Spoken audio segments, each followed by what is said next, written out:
Oi, pessoal, estamos super felizes de estar com vocês no Assunto na Mesa, o programa que debate as grandes transformações que as inovações trazem para a nossa comunidade, para a nossa vida, para o nosso dia a dia. E para nos ajudar a desvendar esse novo programa, nós recebemos o arquiteto e urbanista Igor Devetmi. Tudo bem, Igor? Tudo bem, Carol. Muito obrigado, Melissa, Carol. Vai ser um prazer ter essa conversa.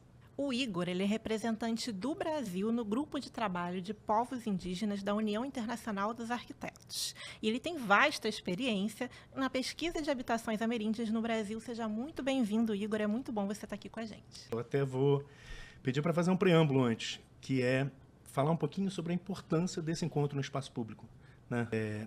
O encontro com o diferente, ele é essencial para estressar essa relação entre os cidadãos, que é o que forma em grande parte a democracia. A gente só tem democracia quando a gente se habitua a estar em contato com o diferente.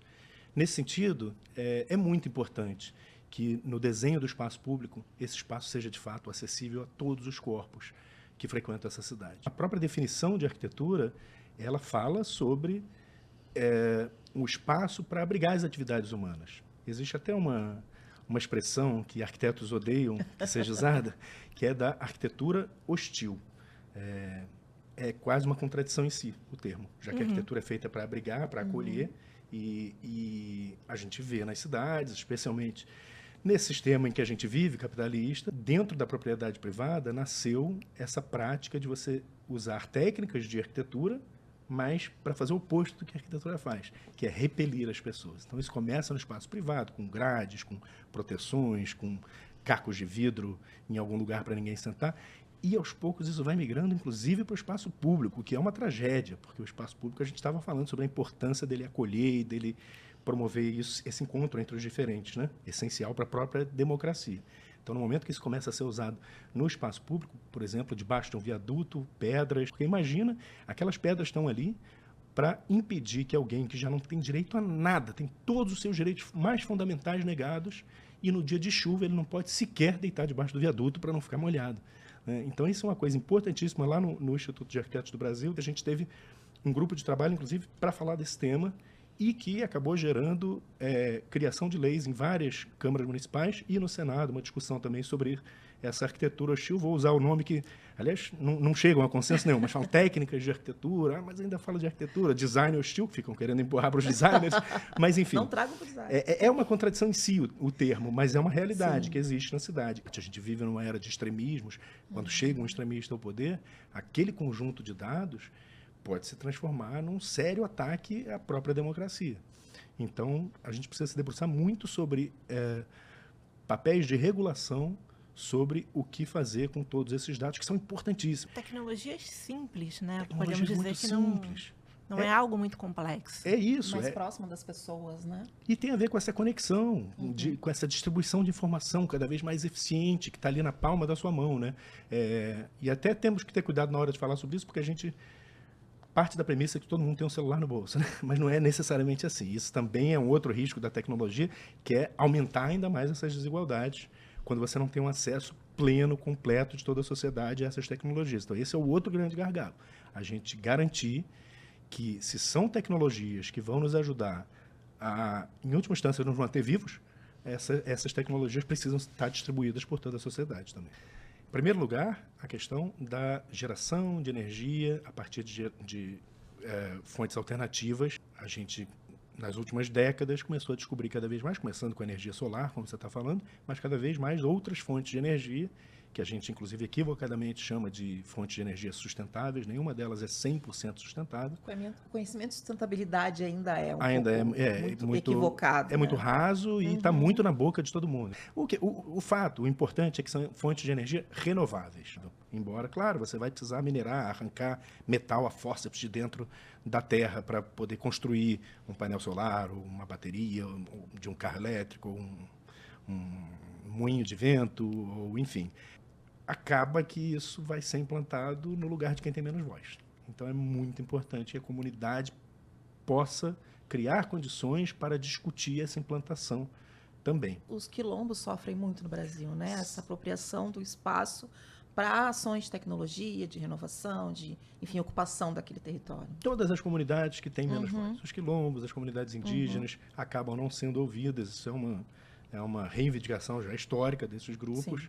E na hora de criar qualquer hidrelétrica, a gente vai ter enormes populações, sua cidade, sua vida sendo inundada. Inclusive, para muitas dessas populações, o espaço é muito diferente do que a nossa sociedade ocidental lida, né? Na verdade, o espaço é muito sagrado, a terra é sagrada para as populações. Então, um deslocamento dessas populações, ele é terrível. A gente tem no Brasil uma oportunidade muito especial. Naquele momento, 500 e tantos anos atrás, em que chegam aqui os europeus e a gente tem um encontro espetacular entre 3 civilizações que se desenvolveram de maneira completamente autônoma, coisa que hoje é impossível com essa globalização, e que ali tem um potencial explosivo, né? Essa coisa que eu estou falando desde o início da diversidade, né? Da importância da diversidade de soluções que vai gerando, é um saber que vai se acumulando.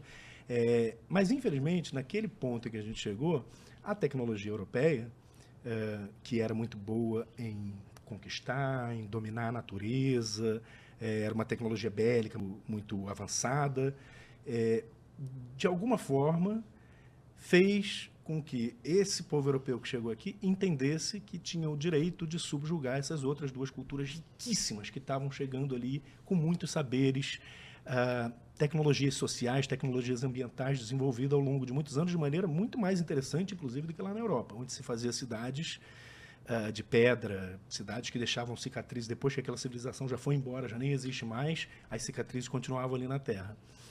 E tanto os povos trazidos de África, escravizados, sequestrados, como tu bem colocaste, quanto os povos originários dessa terra tinham soluções avançadíssimas. Com maior respeito à terra? Mais do que respeito.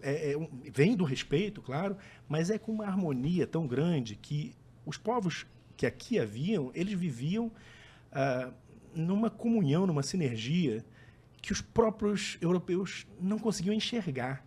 Tem uma história muito interessante que se fala muito no Brasil, se usa muito essa ideia de que quando os portugueses chegaram aqui nas suas caravelas, os indígenas nem enxergaram aquelas caravelas, porque eles nunca tinham visto nada parecido, então eles não tinham cognição suficiente para entender o que era uma caravela. Isso é usado o tempo inteiro. Outro dia, na CPI do MTST, um professor lá da Universidade de Brasília, ex-reitor da Universidade de Brasília, maravilhoso, professor José Geraldo, conversando com uma congressista negacionista, ele virou para ela e falou, olha, contou essa história e falou, olha, simplesmente você não tem cognição, você faz um recorte da realidade, que é o que você compreende, que não é o que eu estou falando outra coisa. O curioso é ninguém ter parado para pensar até hoje o que os portugueses que estavam chegando não tinham cognição para ver dessa sociedade que se formou aqui, com essas tecnologias ambientais e sociais, comunitárias, espetacular. E o que eles viam era mata virgem, uma selva, e pessoas que viviam nessa selva que eles chamaram de selvagens, porque a compreensão deles era, eles não dominam, né? Eles não subjugam a natureza. Então, eles vivem do jeito que eles conseguem. Não é isso. Não é isso. Aquilo eram cidades riquíssimas, movimentadas. Todos eram povos nômades, e não era à toa, eles eram nômades, inclusive porque a arquitetura e o urbanismo, a arquitetura e a organização territorial deles, explicava para eles, depois de tanto tempo, a gente já está exaurindo os recursos naturais dessa terra. 10, 12 anos depois, era a hora de migrar. Esses 10, 12 anos, eles percebiam na arquitetura, essa arquitetura feita não apenas de materiais naturais, barro, palha, madeira, mas materiais naturais vivos, em seu estado vivo, né? A gente também usa o barro para construir nossas paredes, mas a gente leva para um forno primeiro para queimar, matar todas as propriedades vivas, para que ele dure para sempre. A gente tem essa ilusão de que a arquitetura, como ela dura mais do que o nosso tempo de vida, ela é feita para durar para sempre, necessariamente. Não é. E os povos indígenas sabiam disso e usavam esses materiais em seu estado vivo, e daqui a 10, 12 anos, quando a arquitetura começava a criar patologias, o barro começava a cair, era hora de migrar. Como que é na rotina para ti poder trazer todos esses exemplos e essas práticas? Fala um pouco para a gente. Não, isso é muito interessante. Acho que esse é o grande desafio. Eu tenho me dedicado muito a esse desafio agora. Lá no escritório, no Carioca Arquitetos Associados, a gente tem feito cada vez mais trazido não só os saberes indígenas, quanto os povos originários dessa terra, com tecnologias que são essenciais de serem usadas. Por exemplo, esse barro que eu estou falando para vocês, que ele vivo, tem uma outra função, né? Ele controla, por exemplo, a umidade. Olha que dispositivo tecnológico maravilhoso, que não precisa de nenhum termostato para controlar a umidade dentro de casa. né? E a o barro umidade é uma luta na casa de muita gente. de muita gente, aqui no Rio de Janeiro. No Rio de por exemplo, Janeiro, o nosso então. clima é tropical, Exatamente. quente e úmido. Então a gente precisa, mais do que tudo, ventilar e sombrear. É uma pena que um papo bom tem que acabar em algum momento, né, Melissa? Pois é. Igor, muito obrigado, o papo foi ótimo. Obrigado a vocês, meninas. Não perca os próximos episódios do Assunto na Mesa aqui no canal Futura e também no Globoplay. Até a próxima. Tchau, galera!